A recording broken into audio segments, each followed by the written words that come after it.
सातवीं देवरानी गोवा की लोक कथा। एक गांव में 7 भाई रहते थे। उनकी एक बहन थी।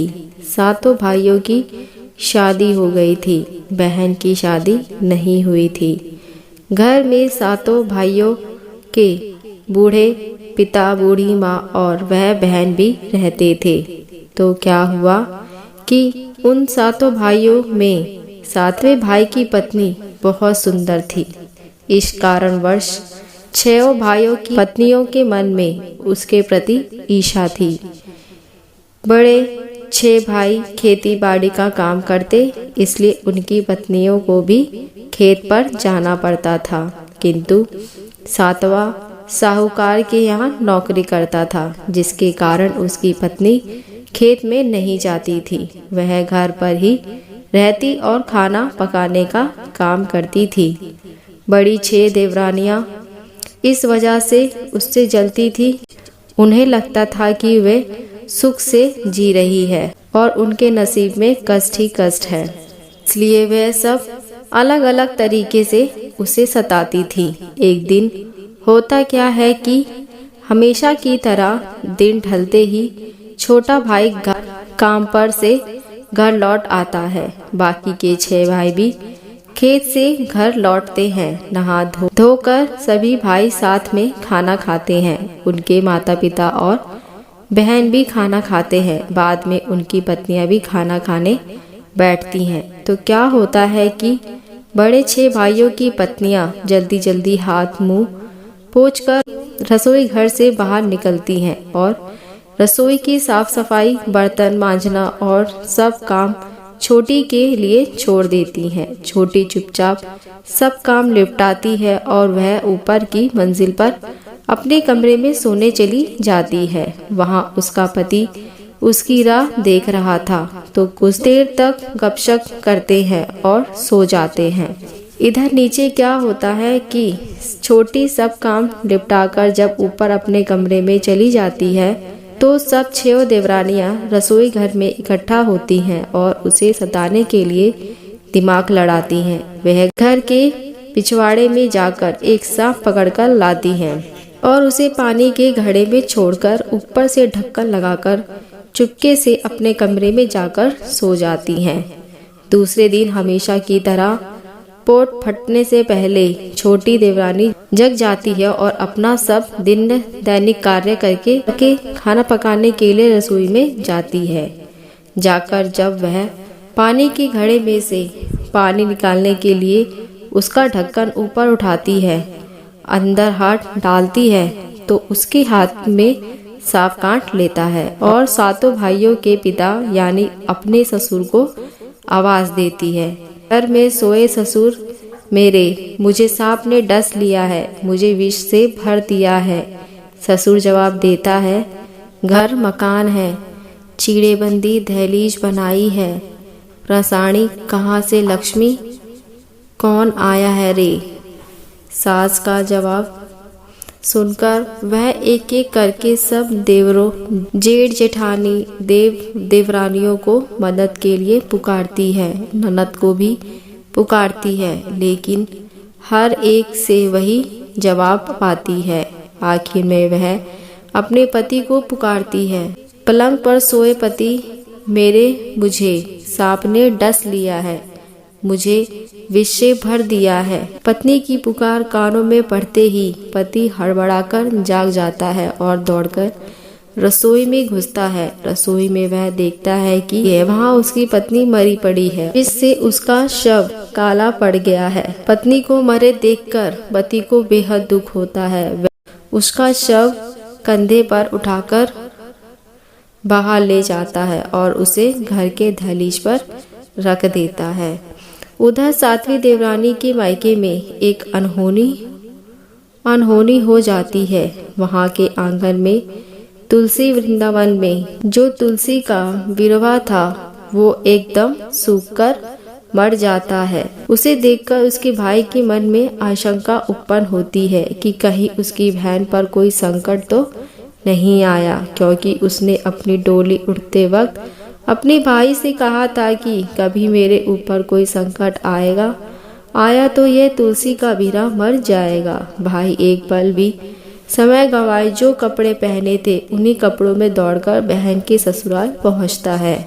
वहां पहुंचकर सबसे पहले उसके ससुर से पूछता है, ससुर जी, ओ ससुर जी, मेरी बहन कहाँ गई? ससुर कहता है, तुम्हारी बहन हमने तो देखी ही नहीं। ससुर का जवाब सुनकर भाई उसकी सास से पूछता है, उससे भी वही जवाब मिलता है। बाद में वह बहन के जेठ जेठानी, देवर देवरानी और ननद से पूछता है, सबसे वही एक ही जवाब मिलता है। आखिर में वह बहनोई के पास जाकर पूछता है, बहनोई, ओ बहनोई, मेरी बहन है कहाँ गई?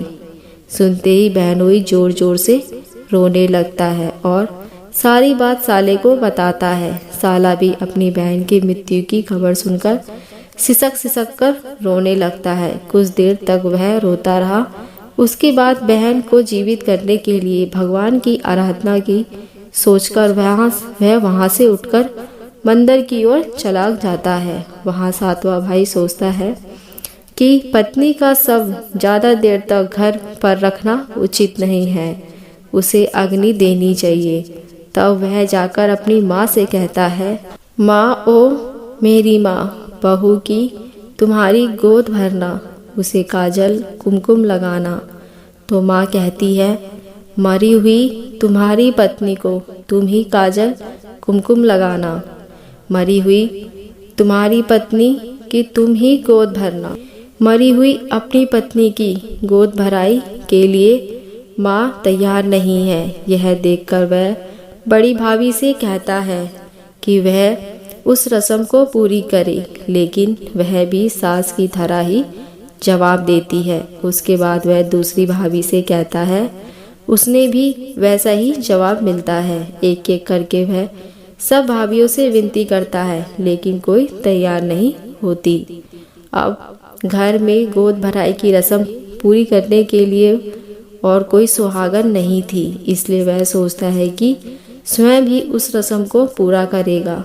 वहां से उठकर वह मंडी जाता है और साड़ी की दुकान पर जाकर दुकानदार से कहता है, दुकानदार भैया, ओ दुकानदार भैया, मुझे देना एक जोड़ी साड़ी और चोली। दुकानदार पूछता है, इतनी रात गए साज सिंगार की क्या हुई तुम्हें जरूरत?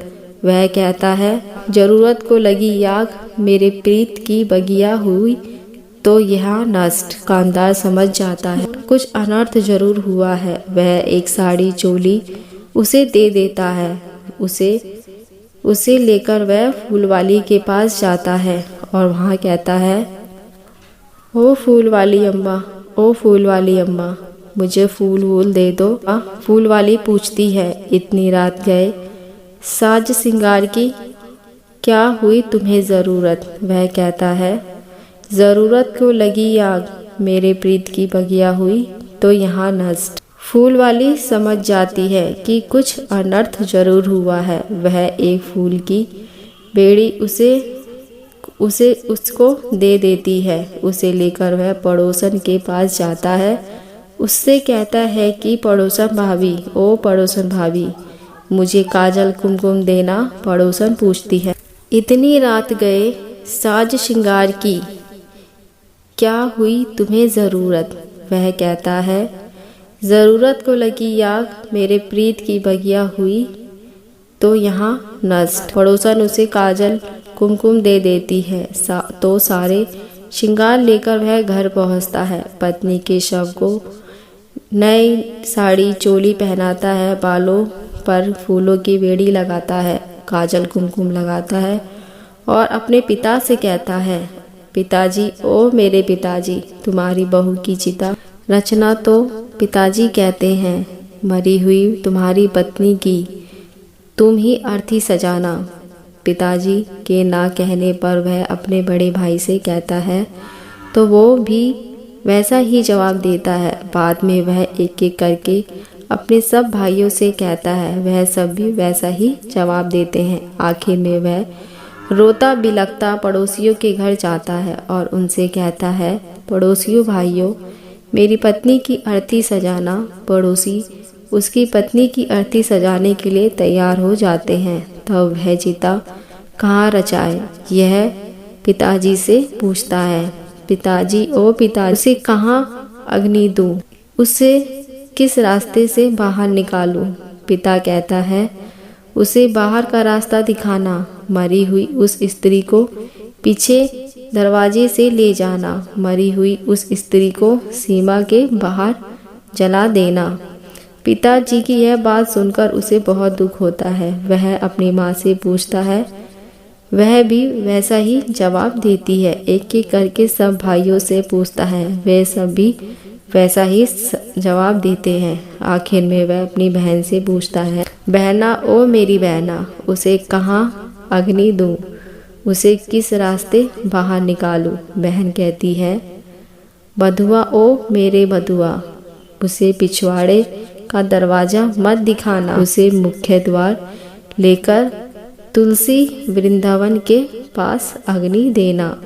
बहन की बात सुनकर वह पत्नी का शव उठाता है और मुख्य द्वार से बाहर निकालकर पड़ोसियों की मदद से तुलसी वृंदावन के पास उसकी चिता रचाता है। तब वह साला वहां आ पहुंचता है। वह भगवान को प्रसन्न करके अपनी बहन को जीवित करने का वरदान प्राप्त कर चुका था। भगवान ने उसे वेदकठी दी थी। वह छड़ी अपनी बहन के मस्तिष्क के ऊपर घुमाता है तो तुरंत उसकी बहन यानी सातवीं देवरानी जीवित हो जाती है।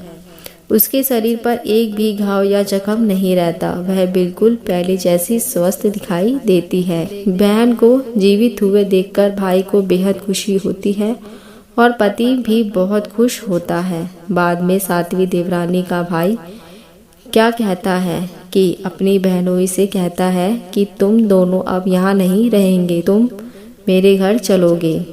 वह तुरंत एक पालकी ले आता है, उसमें बहन और बहनोई को बैठाता है तथा बैंड बाजे के साथ उन्हें अपने घर ले जाता है। वह उसकी बहन बड़ी सुख से अपना जीवन व्यतीत करती है। ये एक लोक कथा है। ये कहानी कैसी लगी आपको मुझे ज़रूर बताना। अगर अच्छा लगा हो तो मेरे चैनल को सब्सक्राइब, लाइक, शेयर ज़रूर करना। देखने और सुनने के लिए धन्यवाद।